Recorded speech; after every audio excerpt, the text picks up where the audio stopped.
ശരിക്കും പറഞ്ഞാൽ ഇപ്പോൾ അതിനാണെങ്കിൽ എല്ലാ കോയിനും രണ്ട് സൈഡ് ഉണ്ടെന്ന് പറയുന്നത് പോലെ രണ്ട് രീതിയിൽ നമുക്ക് വേണമെങ്കിൽ സ്കോർ ഇമ്പ്രൂവ് ചെയ്യാം. ഒന്നെന്ന് പറയുന്നതെന്ന് വെച്ച് കഴിഞ്ഞാൽ ഇപ്പോൾ നിങ്ങൾക്ക് ബയോളജിയുടെ സ്കോറാണ് ഇമ്പ്രൂവ് ചെയ്യേണ്ടതെന്നുണ്ടെങ്കിൽ ഇപ്പോൾ ബയോളജി നിങ്ങൾക്ക് അറിയാലോ ഫുൾ NCERT ബേസ്ഡ് ആയിരിക്കും നമ്മുടെ നീറ്റിന് ചോദിക്കുന്നത്. ഇപ്പോൾ സപ്പോസ് നമുക്കൊരു കറണ്ട് ഇലക്ട്രിസിറ്റി എന്ന് പറഞ്ഞൊരു ചാപ്റ്റർ എടുക്കാം. ആ ചാപ്റ്ററിലാണെങ്കിൽ ഇപ്പം നമുക്ക് കറണ്ടിൻ്റെയും വോൾട്ടേജിൻ്റെയും പവറിൻ്റെ ഇക്വേഷൻസ് വെച്ച് ചെയ്യുന്ന ഒരു 10-120 ക്വസ്റ്റ്യൻസ് കാണും.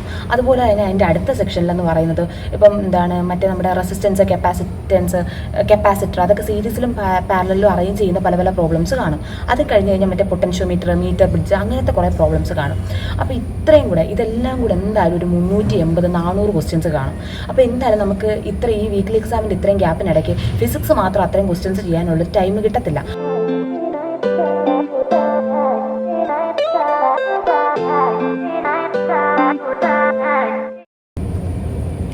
ഹലോ ഗൈസ്, ഇപ്പോൾ എല്ലാവരും എന്ത് പറയുന്നു? സുഖമായിട്ടിരിക്കുന്നു? ഞാനോട് സുഖമായിട്ടിരിക്കുകയാണ്. അപ്പോൾ ശരിക്കും പറഞ്ഞാൽ ഞാനിന്ന് ചെയ്യുന്ന വീഡിയോ എന്ന് പറയുന്നത് one of the most requested video ആണ്. അതായത് നമ്മുടെ 5000-6000 പേര് റിക്വസ്റ്റ് ചെയ്തെന്നല്ല കേട്ടോ ഞാൻ ഉദ്ദേശിക്കുന്നത്. നമ്മുടെ സബ്സ്ക്രൈബർ കൗണ്ടിനനുസരിച്ച് എനിക്ക് അത്യാവശ്യം ഏറ്റവും കൂടുതൽ റിക്വസ്റ്റ് വന്നിട്ടുള്ളൊരു വീഡിയോ ആണ്. അങ്ങനെ ഇന്നത്തെ വീഡിയോ എന്ന് പറയുന്നത് എൻ്റെ കുറേ പേര് മെസ്സേജ് ഇട്ടും യൂട്യൂബിൻ്റെ കമൻറ്റ് സെക്ഷനിലുമായിട്ട് ചോദിക്കുന്നുണ്ട്, ചേച്ചി ഞാൻ എൻ്റെ നീറ്റിൻ്റെ അതായത് വീക്ക്ലി എക്സാമിൻ്റെ സ്കോർ എങ്ങനെ ഇമ്പ്രൂവ് ചെയ്യുന്നത്, അതായത് ബ്രില്യൻറ്റിൽ നടത്തുന്ന വീക്ക്ലി എക്സാമിൻ്റെ സ്കോർ ഞാൻ എങ്ങനെ ഇമ്പ്രൂവ് ചെയ്യുന്നതിനൊക്കെ ഒത്തിരി പേര് ചോദിച്ചിട്ടുണ്ടായിരുന്നു. ശരിക്കും പറഞ്ഞാൽ ഇപ്പോൾ അതിനാണെങ്കിൽ എല്ലാ കോയിനും രണ്ട് സൈഡ് ഉണ്ടെന്ന് പറയുന്നത് പോലെ രണ്ട് രീതിയിൽ നമുക്ക് വേണമെങ്കിൽ സ്കോർ ഇമ്പ്രൂവ് ചെയ്യാം. ഒന്നെന്ന് പറയുന്നത് ഹാർഡ് വർക്കാണ്, രണ്ടാമത്തേന്ന് പറയുന്നത് സ്മാർട്ട് വർക്കാണ്. സ്മാർട്ട് വർക്ക് ഞാൻ പിന്നെ പറയാം. ഇനിയിപ്പോൾ ഹാർഡ് വർക്ക് എന്ന് പറയുമ്പോഴത്തേക്കും മൊത്തത്തിൽ കലയും കുത്തിയിരുന്ന് പഠിക്കുക, അതിനോടൊപ്പം ഏത് രീതി പഠിച്ചാലും അത്യാവശ്യം ഒത്തിരി സ്മാർട്ട്നെസ്സും കൂടെ വേണം. അപ്പോൾ ഞാൻ പറയുന്നതെന്ന് വെച്ച് കഴിഞ്ഞാൽ ഇപ്പോൾ നിങ്ങൾക്ക് ബയോളജിയുടെ സ്കോറാണ് ഇമ്പ്രൂവ് ചെയ്യേണ്ടതെന്നുണ്ടെങ്കിൽ ഇപ്പോൾ ബയോളജി നിങ്ങൾക്ക് അറിയാലോ ഫുൾ NCERT ബേസ്ഡ് ആയിരിക്കും നമ്മുടെ നീറ്റിന് ചോദിക്കുന്നത്. ഇപ്പോൾ ചിലപ്പോൾ പാലിൽ ചിലപ്പോൾ 1-2 ക്വസ്റ്റ്യൻസ് ഔട്ട് ചോദിക്കും. അതിപ്പോൾ എന്തൊക്കെ നിങ്ങൾ എത്രയൊക്കെ പഠിച്ചാലും അവിടുന്ന് ചിലപ്പോൾ ചോദിക്കുന്ന ഔട്ട് നമുക്ക് അത്ര കാര്യമായിട്ട് എഴുതാൻ പറ്റൂല. അപ്പോൾ അതവിടെ നിൽക്കട്ടെ. അപ്പോൾ നിങ്ങൾക്ക് ചെയ്യേണ്ടതെന്ന് വെച്ച് കഴിഞ്ഞാൽ ഇപ്പോൾ എന്തായാലും 360 മാർക്കിൻ്റെ ക്വസ്റ്റ്യൻ ആണെങ്കിൽ 330 മാർക്കിനും എന്തായാലും NCERT നിന്ന് തന്നെയായിരിക്കും ഇപ്പോൾ നിങ്ങൾ ഏത് കോച്ചിങ് ഇൻസ്റ്റിറ്റ്യൂട്ടിൽ പോയാലും അവർ ചോദിക്കുന്നത്. അപ്പോൾ അതിന് നമുക്ക് ചെയ്യാൻ പറ്റുന്നതെന്ന് വെച്ച് കഴിഞ്ഞാൽ NCERT A to Z വായിക്കുക എന്നല്ലാതെ വേറെ നിവർത്തിയൊന്നുമില്ല. ഇപ്പോൾ ശരിക്കും പറഞ്ഞാൽ ഇപ്പോൾ NCERT നമ്മൾ തലങ്ങും വിലങ്ങും കിടന്ന് വായിച്ചാലും ചില ക്വസ്റ്റ്യൻസ് കാണുമ്പോഴാണ് ഇവിടുന്ന് ഇങ്ങനെയൊക്കെ ചോദിക്കാവോ എന്നൊരു നമുക്ക് ചിന്ത വരുന്നത്. അപ്പോൾ ശരിക്കും പറഞ്ഞു കഴിഞ്ഞാൽ ഒരു പോയിന്റ് പോലും വിടാൻ പറ്റില്ല. അതുപോലെ തന്നെ നിങ്ങൾ അത്യാവശ്യം ക്വസ്റ്റ്യൻസും കൂടെ വർക്കൗട്ട് ചെയ്യണം. ഇപ്പോൾ ബയോളജിയാണ്, അപ്പോൾ ബയോളജിക്ക് അതിൽ പ്രോബ്ലംസ് ഒന്നും വരത്തില്ലല്ലോ, അപ്പോൾ ക്വസ്റ്റ്യൻസ് വർക്കൗട്ട് ചെയ്യണോ എന്നൊക്കെ കുറച്ച് പേർക്ക് തോന്നിയേക്കാം. എന്നാലും നമ്മൾ കുറച്ച് ക്വസ്റ്റ്യൻസ് വർക്കൗട്ട് ചെയ്യണം. അതിൻ്റെ കാരണം എന്ന് വെച്ച് കഴിഞ്ഞാൽ ഇപ്പോൾ ബയോളജി എന്ന് പറയുമ്പോഴത്തേക്ക് ഇപ്പോൾ ഫിസിക്സും കെമിസ്ട്രിയും അപേക്ഷിക്കുമ്പോൾ അത്യാവശ്യം വാസ്റ്റായിട്ടുള്ളൊരു സബ്ജക്റ്റാണ്. നിങ്ങളുടെ ലെവലിൽ നോക്കുമ്പം ഏറ്റവും കൂടുതൽ അത്യാവശ്യം കുറേയേറെ കാര്യങ്ങൾ വായിക്കാനുള്ളത് ബയോളജിയാണ്. അപ്പോൾ നമ്മൾ ഇത്രയും കാര്യങ്ങൾ വായിക്കുമ്പോൾ ചില ഏരിയ നമുക്ക് ഭയങ്കര ഇമ്പോർട്ടൻ്റ് ആയിട്ട് തോന്നും, ചില ഏരിയ നമ്മുടെ കണ്ണിൽ നിന്ന് സ്കിപ്പായി പോകും. അപ്പോൾ ആ ഒരു പ്രശ്നം ഒഴിവാക്കാൻ വേണ്ടിയിട്ടാണ് ശരിക്കും പറഞ്ഞാൽ അവർക്ക് എവിടുന്ന് വേണമെങ്കിൽ ചോദിക്കാം. ഇപ്പോൾ ബയോളജിയുടെ കാര്യത്തിൽ നമ്മൾ പ്രീവിയസ് ഇയർ മാത്രമേ ചോദിക്കത്തുള്ളൂ എന്ന് പറയാൻ പറ്റൂല, എവിടുന്ന് വേണമെങ്കിൽ ചോദിക്കാം. അപ്പോൾ നമുക്കൊരു ടെക്സ്റ്റിൻ്റെ ഒരു അറ്റം മുതൽ ഒരു അറ്റം വരെ എന്തായാലും വായിച്ചേ പറ്റൂ. അന്നേരം ചില ക്വസ്റ്റ്യൻസ് വരുമ്പോഴത്തേക്ക് നമുക്കത് എങ്ങനെയും ചോദിക്കാം എന്നൊരു ഐഡിയ കിട്ടും. അതുകൊണ്ടാണ് ഞാൻ പറയുന്നത് ഇപ്പോൾ ബയോളജി ആണെങ്കിൽ പോലും നിങ്ങൾ അത്യാവശ്യം ക്വസ്റ്റ്യൻസ് വർക്കൗട്ട് ചെയ്യണം. ഇപ്പോൾ ബയോളജിയാണ് അതിനകത്തുള്ള പ്രോബ്ലംസ് ഒന്നും വരുന്നില്ല എന്ന് വിചാരിച്ച് ടെക്സ്റ്റ് മാത്രം വായിച്ച് വിടരുത്. കാരണം നമ്മൾ ക്വസ്റ്റ്യൻസ് വർക്കൗട്ട് ചെയ്യുമ്പോഴാണ് ഈ ഏരിയ ഇനി ഇങ്ങനെയും ചോദിക്കാം എന്നൊരു ഐഡിയ നമുക്ക് കിട്ടുന്നത്. അപ്പോൾ ബയോളജി അങ്ങനെ റിപ്പീറ്റഡ് ആയിട്ട് ടെക്സ്റ്റ് വായിക്കുക. അതിനനുസരിച്ച് ഒരു ഫിസിക്സും കെമിസ്ട്രിയും ചെയ്യുന്ന കൂടെ ക്വസ്റ്റ്യൻസ് ചെയ്യണമെന്ന് ഞാൻ പറയത്തില്ല, അത്യാവശ്യം ക്വസ്റ്റ്യൻസ് എന്തായാലും ചെയ്തിരിക്കണം. റിപ്പീറ്റഡ് ആയിട്ട് ടെക്സ്റ്റ് വായിക്കുക. അല്ലാതെ നിങ്ങളിപ്പോൾ ബ്രില്യൻറ്റിൻ്റെ ആയാലും സൈലത്തിൻ്റെ ആണെങ്കിലും ടെക്സ്റ്റ് ബുക്ക് അതായത് NCERT കളഞ്ഞിട്ടുള്ള സ്റ്റഡി മെറ്റീരിയലോ സ്റ്റഡി പാക്കേജോ പഠിക്കാനായിട്ട് പോകണ്ട. നിങ്ങൾക്ക് ഇൻ കേസ് ഇപ്പോൾ ബ്രില്യൻറ്റിലെ നോട്ടാണെങ്കിൽ പോലും അതിൽ ഫോക്കസ് ചെയ്യേണ്ടതേ ഞാൻ പറയത്തുള്ളൂ. നിങ്ങൾ ടെക്സ്റ്റ് വായിക്കുക. എന്നിട്ടിപ്പോൾ അഥവാ നോട്ടിൽ തരുന്ന വല്ല എക്സ്ട്രാ പോയിൻറ്റ്സ് ഉണ്ടെങ്കിൽ ടെക്സ്റ്റിൻ്റെ സൈഡിൽ നോട്ട് ചെയ്ത് വെച്ചിട്ട് പഠിക്കുക. കാരണം എന്ന് വെച്ച് കഴിഞ്ഞാൽ അവസാനം ആകുമ്പോഴത്തേക്ക് നമുക്ക് ഈ നോട്ടും സ്റ്റഡി മെറ്റീരിയൽസും സ്റ്റഡി പാക്കേജും എല്ലാം കൂടെ വായിക്കാനുള്ള സമയമില്ല. അപ്പോൾ ഇതെല്ലാം കൂടെ ഒരൊറ്റ സൈഡിൽ നമ്മൾ ഒതുക്കി വയ്ക്കാൻ നോക്കുക. അപ്പോൾ ടെക്സ്റ്റ് ആകുമ്പോഴത്തേക്ക് നമുക്ക് മൊത്തം കാര്യങ്ങളും ടെക്സ്റ്റ് ചെയ്ത് വായിച്ചെടുത്താൽ മതിയല്ലോ. ഇപ്പോൾ കെമിസ്ട്രിയുടെ കാര്യം പറയുവാണെങ്കിൽ ഇപ്പം കെമിസ്ട്രി അത്യാവശ്യം നിങ്ങൾക്ക് അറിയാമല്ലോ പ്രോബ്ലംസ് തന്നെയാണ് ചോദിക്കുന്നത്. പിന്നെ ചില ചാപ്റ്റേഴ്സ് ഉണ്ട്, ഇപ്പോൾ സോളിഡ് സ്റ്റേറ്റ് സൊല്യൂഷൻസ്, അവിടെയൊക്കെ ആണെങ്കിൽ നമുക്ക് തിയറിയും കൂടെ ചോദിക്കാം. അപ്പോൾ അങ്ങനത്തെ കേസിൽ ടെക്സ്റ്റ് വായിക്കുക. മനസ്സിലായി? ഓർഗാനിക്കൊക്കെ നല്ല രീതിയിൽ ടെക്സ്റ്റ് വായിക്കുക. നിങ്ങൾ ടെക്സ്റ്റ് വായിക്കുക. ഓർഗാനിക്കിൻ്റെ കേസിലെന്ന് പറയുമ്പോഴത്തേക്കും നമ്മൾ എന്തായാലും ടെക്സ്റ്റിന് പുറമെ ബ്രില്യൻറ്റിൻ്റെ നോട്ടും അല്ലെങ്കിൽ കുറച്ച് സ്റ്റഡി മെറ്റീരിയൽസും കൂടെ ഫോക്കസ് ചെയ്യേണ്ട കാര്യമുണ്ട്. കാരണം ഓർഗാനിക് എപ്പോഴും NCERT ഫുൾ ഇതായിട്ടായിരിക്കത്തില്ല വരുന്നത്. ചില കാര്യങ്ങൾ നമുക്ക് ചിലപ്പോൾ ഈ നോട്ട്സിൽ നിന്ന് കിട്ടുന്ന പോയിൻറ്റ്സും കൂടെ നമുക്ക് വെച്ച് ചെയ്താലേ ഓർഗാനിക്കിലെ ചില പ്രോബ്ലംസ് ഒക്കെ ചെയ്യാൻ പറ്റത്തുള്ളൂ. അപ്പോൾ ഓർഗാനിക് അങ്ങനെ ശ്രദ്ധിക്കുക. പിന്നെ എന്താണ് ഓർഗാനിക് പഠിക്കുമ്പോഴത്തേക്കും ശരിക്കും നോമൻക്ലേച്ചർ എല്ലാം നല്ല രീതിയിൽ പക്ക ആയിട്ട് അറിയണം. അപ്പോൾ നിങ്ങൾക്ക് നോമൻക്ലേച്ചറിൻ്റെ ഇപ്പോൾ ഓർഗാനിക് ഇപ്പോൾ ഹൈഡ്രോ കാർബൺസോ അല്ലെങ്കിൽ വേറെ ഏതെങ്കിലും ഓർഗാനിക്കിലൊരു ചാപ്റ്റർ ആൽക്കഹോൾ ആൽഡിഹൈഡോ ഒക്കെയാണ് നിങ്ങൾ ആദ്യം പഠിപ്പിക്കുന്നത്. അതായത് നോമൻക്ലേച്ചർ പഠിപ്പിക്കുന്നതിന് മുന്നേ ഇതൊക്കെയാണ് പഠിപ്പിക്കുന്നതെങ്കിൽ നിങ്ങൾ എന്തൊക്കെ പറഞ്ഞാലും നോമൻക്ലേച്ചറിൻ്റെ ക്ലാസ് ഒന്ന് കയറി കാണുക. നിങ്ങൾക്ക് ആ ഒരു പോർഷൻ അത്ര സ്ട്രോങ് അല്ലെങ്കിൽ ഉറപ്പായിട്ട് നിങ്ങൾ ആ ഒരു ക്ലാസ് കാണുക. അല്ലെങ്കിൽ തുടക്കം മുതൽ നമുക്ക് പോക്കായിരിക്കും ഗൈസ്. കാരണം ചിലപ്പോൾ ചില പ്രോഡക്ട്സ് വന്നിട്ടായിരിക്കും അതിൻ്റെ റിയാക്ഷൻസിനെ പറ്റി നമുക്ക് കമൻറ്റ് ചെയ്യാൻ പറയുന്നത്. അപ്പോൾ അങ്ങനത്തെ കാര്യങ്ങളൊക്കെ പണി കിട്ടും. അപ്പോൾ നല്ല രീതിയിൽ നോമൻക്ലേച്ചർ സ്ട്രോങ് ആക്കുക. അപ്പോൾ ടെക്സ്റ്റ് വായിക്കേണ്ട അടുത്ത് മാത്രം എന്തായാലും കെമിസ്ട്രിയിലെ ഏത് ചാപ്റ്റർ ആണെങ്കിലും നിങ്ങൾ ഒരു റൗണ്ട് ഒന്ന് ടെക്സ്റ്റ് വായിക്കാൻ ശ്രദ്ധിക്കുക. പിന്നെ തിയറി ഓറിയൻറ്റഡ് പ്രോബ്ലംസ് ചെയ്യുമ്പോഴാണ് നമുക്ക് മനസ്സിലാവുന്നത് ഇവിടുന്ന് ഇത്രയേറെ തിയറി ചോദിക്കുന്നുണ്ട്. അങ്ങനെ തോന്നുവാണെങ്കിൽ ടെക്സ്റ്റ് റിപ്പീറ്റഡ് ആയിട്ട് വായിക്കുക. നമുക്ക് ഇമ്പോർട്ടൻ്റ് ആയിട്ട് തോന്നുന്ന പോയിൻറ്റ്സൊക്കെ കെമിസ്ട്രി ഒക്കെ ആണെങ്കിൽ നിങ്ങൾ ജസ്റ്റ് ഒരു നോട്ട് പ്രിപ്പയർ ചെയ്യാനേ ഞാൻ പറയത്തുള്ളൂ. ടെക്സ്റ്റിൻ്റെ സൈഡിൽ എഴുതി വെച്ച് വായിക്കുന്ന കാര്യങ്ങൾ കുറച്ച് ബുദ്ധിമുട്ടായിരിക്കും. അപ്പോൾ കെമിസ്ട്രിക്കും ഫിസിക്സിനും നിങ്ങളൊരു നോട്ട് കീപ്പ് ചെയ്യുക. ആ നോട്ടിൽ നിങ്ങൾക്ക് ഇങ്ങനെ ഇമ്പോർട്ടൻ്റ് ആയിട്ട് തോന്നുന്ന പോയിൻറ്റ്സും ഇക്വേഷൻസും ഒക്കെ എഴുതി വെച്ച് പഠിക്കാൻ ശ്രദ്ധിക്കുക. ഇനിയിപ്പോൾ ചില കാര്യങ്ങൾ നിങ്ങൾക്ക് അത്ര കാര്യമായിട്ട് മനസ്സിലാവുന്നില്ല, എന്നാലും നമ്മൾ അത്യാവശ്യം ഇക്വേഷൻസ് എഴുതി പിന്നെ തിയറിയിൽ കിടന്ന് ഇങ്ങനെ ഇതാവാതെ അത്യാവശ്യം ഇക്വേഷൻസും അത്യാവശ്യം കുറച്ച് ഇമ്പോർട്ടൻറ്റ് പോയിൻറ്റ്സും ഒരു ബുക്കിൽ എഴുതി വെച്ചിട്ട് നിങ്ങൾ റിപ്പീറ്റഡ് ആയിട്ട് പ്രോബ്ലംസ് ചെയ്യാൻ ശ്രദ്ധിക്കുക. നമ്മൾ എത്രത്തോളം തിയറിക്ക് അതിൽ കുത്തി ഇരുന്നിട്ടും കാര്യമില്ല. കാരണം നമുക്കിവിടെ വേണ്ടുന്നത് പ്രോബ്ലംസ് ആണ്. അപ്പോൾ അത് എത്രത്തോളം ചെയ്തെടുക്കുന്നത് എന്നുള്ളതിലാണ് കാര്യങ്ങളിരിക്കുന്നത്. അപ്പോൾ ചെയ്യേണ്ടതെന്ന് വെച്ച് കഴിഞ്ഞാൽ അത്യാവശ്യം ഇക്വേഷൻസും കാര്യങ്ങളൊക്കെ ഒന്ന് എഴുതി ഒരു ബുക്കിൽ വെച്ചിട്ട് അത് വെച്ചിട്ട് നിങ്ങൾ റിപ്പീറ്റഡ് ആയിട്ട് പ്രോബ്ലംസ് ചെയ്യാൻ ശ്രദ്ധിക്കുക.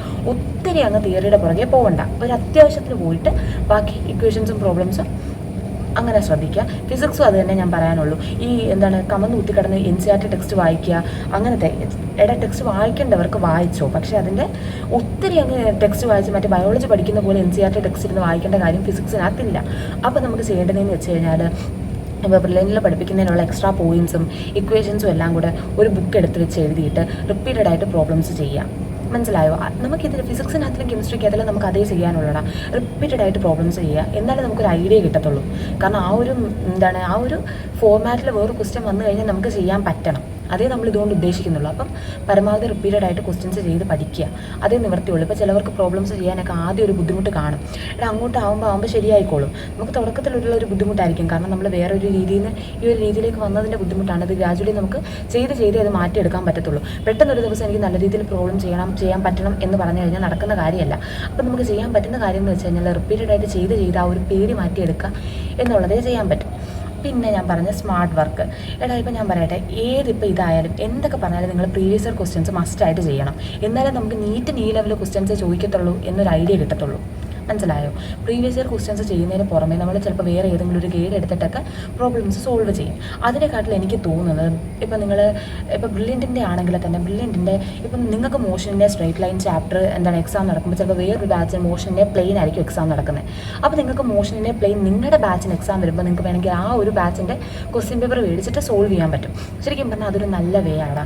കാരണം എന്ന് വെച്ച് കഴിഞ്ഞാൽ ഇപ്പോൾ അതൊരു നല്ല വേ ആണെന്ന് ഞാൻ പറയാനുള്ള കാരണം എന്ന് വെച്ച് കഴിഞ്ഞാൽ ഇപ്പോൾ നിങ്ങൾ സെൻഗേജ് എറർലെസ്സോ അങ്ങനെയുള്ള ഏതെങ്കിലും ഒരു മെറ്റീരിയൽ എടുത്തു കഴിഞ്ഞാൽ ഇപ്പോൾ സപ്പോസ് നമുക്കൊരു കറണ്ട് ഇലക്ട്രിസിറ്റി എന്ന് പറഞ്ഞൊരു ചാപ്റ്റർ എടുക്കാം. ആ ചാപ്റ്ററിലാണെങ്കിൽ ഇപ്പം നമുക്ക് കറണ്ടിൻ്റെയും വോൾട്ടേജിൻ്റെയും പവറിൻ്റെ ഇക്വേഷൻസ് വെച്ച് ചെയ്യുന്ന ഒരു 10-120 ക്വസ്റ്റ്യൻസ് കാണും. അതുപോലെ തന്നെ അതിൻ്റെ അടുത്ത സെക്ഷനിലെന്ന് പറയുന്നത് ഇപ്പം മറ്റേ നമ്മുടെ റെസിസ്റ്റൻസ്, കപ്പാസിറ്റർ അതൊക്കെ സീരീസിലും പാരലലിലും അറേഞ്ച് ചെയ്യുന്ന പല പ്രോബ്ലംസ് കാണും. അത് കഴിഞ്ഞ് കഴിഞ്ഞാൽ മറ്റേ പൊട്ടൻഷ്യോമീറ്റർ, മീറ്റർ ബ്രിഡ്ജ് അങ്ങനത്തെ കുറേ പ്രോബ്ലംസ് കാണും. അപ്പോൾ ഇതെല്ലാം കൂടെ എന്തായാലും ഒരു 380-400 ക്വസ്റ്റ്യൻസ് കാണും. അപ്പോൾ എന്തായാലും നമുക്ക് ഈ വീക്ക്ലി എക്സാമിൻ്റെ ഇത്രയും ഗ്യാപ്പിനിടയ്ക്ക് ഫിസിക്സ് മാത്രം അത്രയും ക്വസ്റ്റ്യൻസ് ചെയ്യാനുള്ള ടൈം കിട്ടത്തില്ല. അപ്പോൾ നമുക്ക് ഏതെങ്കിലും ഒരു ഏരിയ ഇപ്പം തന്നെയും പിന്നെ ഇപ്പം നമ്മൾ കറണ്ടിൻ്റെയും വോൾട്ടേജിൻ്റെയും ആ ഒരു ഇക്വേഷൻസ് മാത്രം ചെയ്തിട്ട് കാര്യമില്ലല്ലോ. അങ്ങനെയാണെങ്കിൽ നമുക്ക് ചിലപ്പോൾ പൊട്ടൻഷ്യോമീറ്ററിൻ്റെ കാര്യങ്ങളൊക്കെ ചോദിച്ചു കഴിഞ്ഞാൽ ചെയ്യാൻ പറ്റത്തില്ല. അപ്പോൾ ആ ഒരു ഇതുകൊണ്ടാണ് ഞാൻ പറയുന്നത് ഇപ്പോൾ ബ്രില്യൻറ്റിലെ തന്നെ നേരത്തെ കഴിഞ്ഞൊരു എക്സാമിൻ്റെ ക്വസ്റ്റ്യൻസ് വർക്കൗട്ട് ചെയ്യുക. അതിനകത്തിലാകുമ്പോഴത്തേക്കും ഇപ്പോൾ ഈ പറഞ്ഞ പോലെ പൊട്ടൻഷ്യോമീറ്ററിൻ്റെ സൈഡിൽ നിന്നുള്ള ക്വസ്റ്റ്യൻസ് കാണും, സീരീസും പാരലലും അങ്ങനത്തെ ക്വസ്റ്റ്യൻസ് കാണും.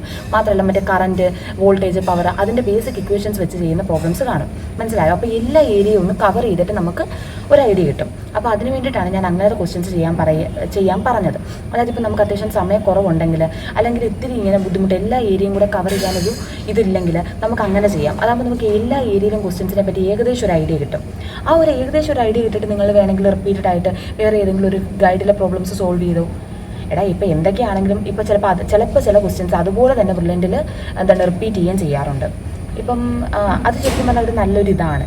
ഇപ്പോൾ വേണമെങ്കിൽ നമ്മൾ ഇങ്ങനെയൊക്കെ ചെയ്യാവോ എന്നൊക്കെ തോന്നിയേക്കാം, പക്ഷേ അതിനകത്തിൽ എന്തുവാടാ തെറ്റ്? ഇപ്പം നമുക്ക് ചിലപ്പം പ്രീവിയസ് ക്വസ്റ്റ്യൻസ് ചിലപ്പോൾ നമ്മൾ ചെയ്ത് പഠിക്കാൻ ചിലപ്പോൾ അതുപോലെ റിപ്പീറ്റ് ചെയ്ത് വീക്കിലി എക്സാമിന് ചോദിച്ചു കഴിഞ്ഞാൽ ചെയ്യാൻ വേണ്ടിയിട്ടൊക്കെ തന്നെയല്ലേ. അപ്പോൾ അതിനകത്ത് വലിയ തെറ്റും കാര്യങ്ങളൊന്നുമില്ല. ശരിക്കും പറഞ്ഞാൽ അത് നല്ലതാണ്. നമുക്ക് ആ ഒരു അത്ര ഏരിയ ടച്ച് ചെയ്തിട്ട് ഒത്തിരി ക്വസ്റ്റ്യൻസ് ചെയ്യാൻ പറ്റും. ഇപ്പോൾ ബയോളജി ആണെങ്കിലും ഫിസിക്സ് ആണെങ്കിലും കെമിസ്ട്രി ആണെങ്കിലും നിങ്ങളുടെ വേറെ കഴിഞ്ഞിട്ടുണ്ടെങ്കിൽ ആ ക്വസ്റ്റ്യൻ പേപ്പർ മേടിച്ച് വർക്കൗട്ട് ചെയ്യുന്നത് നല്ല രീതിയിൽ നിങ്ങളുടെ ഒരു സ്കോർ ഇമ്പ്രൂവ് ചെയ്യാൻ വേണ്ടിയിട്ട് നിങ്ങളെ സഹായിക്കും. നിങ്ങൾ വേണമെങ്കിൽ ഒന്ന് ട്രൈ ചെയ്ത് നോക്കിക്കോ. ഇപ്പോൾ നിങ്ങൾ തുടക്കമായതുകൊണ്ട് ചിലപ്പോൾ അങ്ങോട്ടും ഇങ്ങോട്ടും കിട്ടാൻ ചാൻസ് കുറവാണ് വേറെ ക്വസ്റ്റ്യൻസൊക്കെ. എടാ എൻ്റെ കയ്യിൽ ബ്രില്യൻറ്റിൻ്റെ ഒരു BTS ഞാൻ നേരത്തെ ഒരു വീഡിയോയിൽ പറഞ്ഞിട്ടുണ്ടായിരുന്നല്ലോ മറ്റേ കൊച്ചിൻ്റെ ക്വസ്റ്റ്യൻസ് ഉണ്ടെന്ന്. അതിനകത്തിൽ എനിക്ക് തോന്നുന്നു എല്ലാ ചാപ്റ്റേഴ്സും ഉണ്ട്, 64 ക്വസ്റ്റ്യൻസും ഉണ്ട്. അപ്പം എൻ്റെ അടുക്ക് ഒരു കൊച്ച് വന്നിട്ട് പറഞ്ഞിട്ടുണ്ടായിരുന്നു, അത് കഴിഞ്ഞ പ്രാവശ്യം ബ്രില്യൻറ്റിൻ്റെ ടെസ്റ്റ് സീരീസ് ചെയ്തിട്ടുണ്ടായിരുന്ന കൊച്ചാണ്, അതിൻ്റെ കയ്യിൽ 64 ക്വസ്റ്റ്യൻസ് എന്തോ ഉണ്ട്. അപ്പോൾ അത് ചിലപ്പോൾ നിങ്ങൾക്ക് യൂസ്ഫുൾ ആവുമായിരിക്കും. അപ്പോൾ എന്തായാലും ഞാൻ അതിനെപ്പറ്റി ഒന്ന് ഡീറ്റെയിൽ ആയിട്ട് കമൻറ്റ് സെക്ഷനിൽ പറഞ്ഞേക്കാം കേട്ടോടാ. അപ്പം അങ്ങനത്തെ ക്വസ്റ്റ്യൻസ് ചെയ്യുന്നത് എന്തായാലും നല്ലതായിരിക്കും. അപ്പോൾ എന്തായാലും അങ്ങനെയും കൂടെ ഒന്ന് ട്രൈ ചെയ്ത് നോക്കും. പിന്നെ പരമാവധി കോൺഫിഡൻ്റ് ആയിട്ട് പോയി എഴുത്. ഒരു ചാപ്റ്റർ പോലും സ്കിപ്പ് ചെയ്ത് ഇതാവരുത്. അതായത് ഇപ്പോൾ എനിക്ക് ഇത്രയും കൂടെ എനിക്ക് എന്തായാലും പഠിച്ചു തരാൻ പറ്റത്തില്ല, അങ്ങനെയാണെങ്കിൽ ഞാൻ ഇപ്രാവശ്യം ഫിസിക്സ് പഠിക്കുന്നില്ല, അങ്ങനെ വിചാരിക്കുകയേ ചെയ്യരുത്. നിങ്ങൾക്ക് എത്ര സമയക്കുറവുണ്ടെങ്കിലും ഏകദേശം ഒരു വിധത്തിലെങ്കിലും പഠിച്ചിട്ട് പോയി എഴുതുക. ഇങ്ങനത്തെ സാഹചര്യങ്ങളിൽ ഞാൻ ഈ പറഞ്ഞ പോലെ പ്രിലിമിൻ്റെ ക്വസ്റ്റ്യൻസ് ചെയ്യുന്നത് വളരെ നല്ല രീതിയിൽ ഒരു സഹായകമായിരിക്കും. നമുക്ക് ഏകദേശം ഒരു ഐഡിയ കിട്ടും ഇന്ന രീതിയിലൊക്കെയാണ് ക്വസ്റ്റ്യൻസ് വരുന്നതെന്ന്. അപ്പോൾ ഇത്രയും കൂടെ ക്വസ്റ്റ്യൻസ് ചെയ്യാൻ സമയം കിട്ടില്ലെങ്കിൽ നമുക്ക് അത്യാവശ്യം അത്രയും ക്വസ്റ്റ്യൻസ് എങ്കിലും ചെയ്തിട്ട് പോയി എക്സാം എഴുതാൻ പറ്റും. അപ്പോൾ ഞാൻ പറഞ്ഞ മറ്റേ കാര്യങ്ങൾ ഞാനൊന്ന് ഡീറ്റെയിൽ ആയിട്ട് പറയാം. എനിക്ക് തോന്നുന്നത് അത് കഴിഞ്ഞ പ്രാവശ്യം ബ്രില്യൻറ്റിൻ്റെ ടെസ്റ്റ് സീരീസിൻ്റെ ക്വസ്റ്റ്യൻസ് ആണ് അതിൻ്റെ കയ്യിലുള്ളത്. അപ്പോൾ അത്യാവശ്യം എല്ലാ ക്വസ്റ്റ്യൻസും കാണും. 350 എന്തോ ആണെന്ന് തോന്നുന്ന റേറ്റ്. അപ്പോൾ അത് ഞാനൊന്ന് ഡീറ്റെയിൽ ആയിട്ട് അന്വേഷിച്ചിട്ട് കമൻറ്റ് സെക്ഷനിൽ പറഞ്ഞേക്കാം കേട്ടോ. അപ്പോൾ ശരിയാടാ, ഇന്നത്തെ വീഡിയോ ഇത്രേ ഉള്ളൂ. അപ്പോൾ നല്ല രീതിയിൽ കോൺഫിഡൻ്റ് ആയിട്ട് പോയി എഴുതുക. ഇതൊന്നും വലിയൊരു കാര്യമൊന്നുമല്ല, നിങ്ങൾ അത്യാവശ്യം നല്ല രീതിയിൽ റിലാക്സ് ചെയ്തിട്ട് പോയി എഴുതുക. എന്തായാലും നമ്മുടെ നീറ്റ് എക്സാം അല്ല, നമ്മൾ ജസ്റ്റ് ഒരു ട്രെയിനിങ് അറ്റൻഡ് ചെയ്യുകയാണ്. അപ്പോൾ അതിനെ ആ ഒരു സെൻസിൽ എടുത്താൽ മതി. അനാവശ്യമായിട്ട് ഉള്ള രീതിയിൽ ടെൻഷൻ വലിച്ച് കയറ്റി വെക്കുകയേ ചെയ്തേക്കരുത് കേട്ടോ. പിന്നെ നമ്മുടെ കയ്യിൽ നിന്ന് എല്ലാം പോകും. പിന്നെ നമുക്ക് അങ്ങോട്ടും പോകുന്നതോറും ആ ഒരു കോൺഫിഡൻസ് കുറഞ്ഞു വരാൻ തുടങ്ങും. പിന്നെ ഓരോ എക്സാം സ്കിപ്പ് ചെയ്യാൻ തോന്നും. അപ്പോൾ അങ്ങനെയൊക്കെ നമ്മൾ തന്നെ ഓരോ കാരണങ്ങൾ കണ്ടെത്തി, ഇന്ന് എനിക്ക് വയറുവേദന, ഇന്ന് എനിക്ക് തലവേദന, ഇന്ന് എനിക്ക് പനിയാ, അങ്ങനെ നമ്മൾ തന്നെ ഓരോ കാരണങ്ങൾ കണ്ടെത്തി എക്സാം സ്കിപ്പ് ചെയ്യാൻ തുടങ്ങും. അതുകൊണ്ടാണ് ഞാൻ പറഞ്ഞ അനാവശ്യമായിട്ടുള്ള ഒരു ടെൻഷനും വലിച്ചു കയറ്റി വെക്കേണ്ട. ഇതിനൊരു ഗെയിം സ്പിരിറ്റിൽ എടുത്താൽ മതി. കിട്ടുന്നെങ്കിൽ കിട്ടട്ടെ, നമ്മുടെ പേരൻസ് അല്ലേ, അവർക്ക് നമ്മളെ മനസ്സിലാവും. അപ്പോൾ എന്തായാലും പരമാവധി നിങ്ങൾക്ക് ഇടാൻ പറ്റുന്നത്ര എഫേർട്ട് ഇടുക, ബാക്കി ദൈവത്തിന് വിട്ടുകൊടുത്തേക്കാം. നീറ്റ് എക്സാമാണ് നമ്മുടെ ഫൈനൽ. അതിന് അത്യാവശ്യം നമുക്ക് ഒത്തിരി സമയം മുന്നിലോട്ടുണ്ട്. അപ്പോൾ ടെൻഷൻ ആവാതെ കൂളായിട്ട് പഠിക്കാം കേട്ടോ. അപ്പോൾ ശരിയാടാ, ടാറ്റാ.